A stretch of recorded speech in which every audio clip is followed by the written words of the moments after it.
For over 50 years, Clyde Bolton's writing has been admired by millions of Alabamians and sports fans. For his unique and penetrating style, he has become a household name and a legend. Through his columns, articles, and many books, Bolton connects with his readers on a personal level and leaves them wanting more.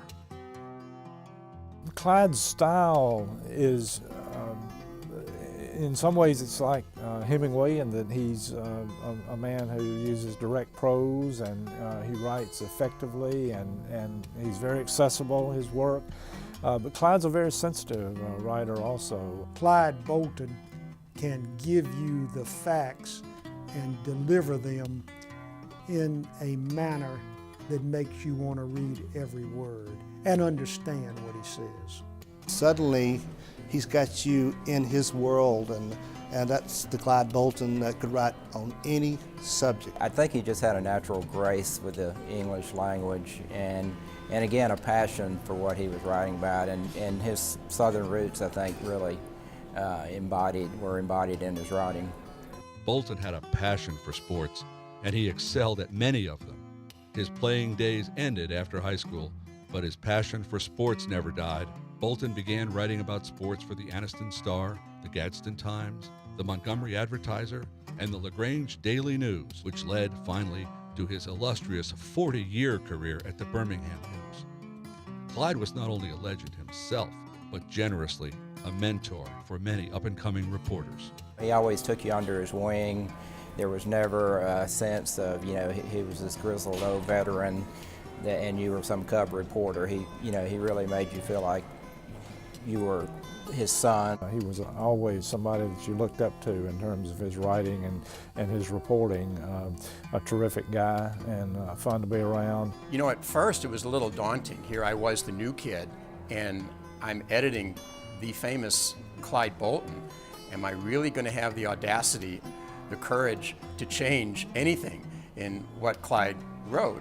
And thankfully, it wasn't very often necessary at all. It was really great stuff.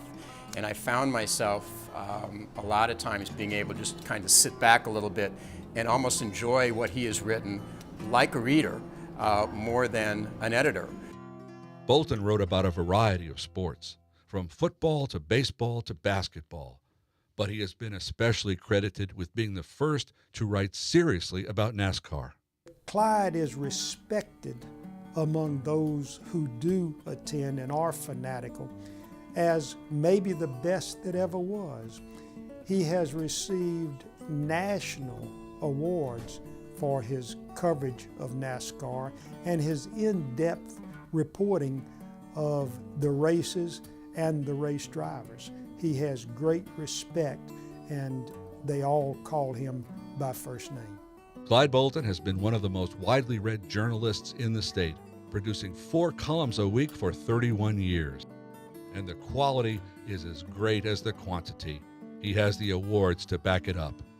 He was named Alabama Sports Writer of the Year 3 times, in 1973, 1974, and 1985, and Sports Columnist of the Year 3 times, in 1988, 1992, and 1999. If there were an award for building good, long-standing relationships with people, Bolton could win that award too every year. Clyde could just walk into a room and you could see a coach, he'd start smiling. It just takes a few minutes to get to know him, and once you get to know him, you feel like you've known him for a long time, and I think that's the reason he always had such wonderful sources. Clyde is not going to ever put on any pretenses. Clyde is Clyde, and he's going to be who he is here in the newsroom. He's going to be who he is out in the field when he's doing his job. And that's one of the reasons that I think Clyde always got along with other people and made them relax and let them open up. I'd love to see Clyde deal with a Nick Saban. I think he'd surprise some journalists in how close he could get with that guy. I think Saban would trust a Clyde Bolton. Bolton began writing books in 1972 when he published his first, The Crimson Tide. His 6 novels and 11 non-fiction works cover everything from college football and NASCAR to the removal of the Cherokees.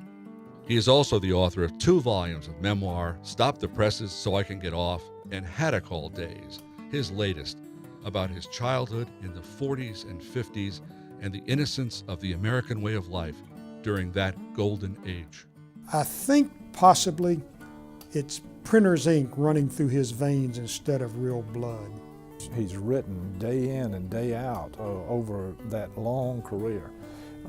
And the work that he has produced has been of very, very high quality. It's in that Clarence Cason tradition, and he's an outstanding recipient of the award. This is what Clyde Bolton does. He puts his heart into a story. Because when I see a Clyde Bolton story, I just sort of see a picture of a heart.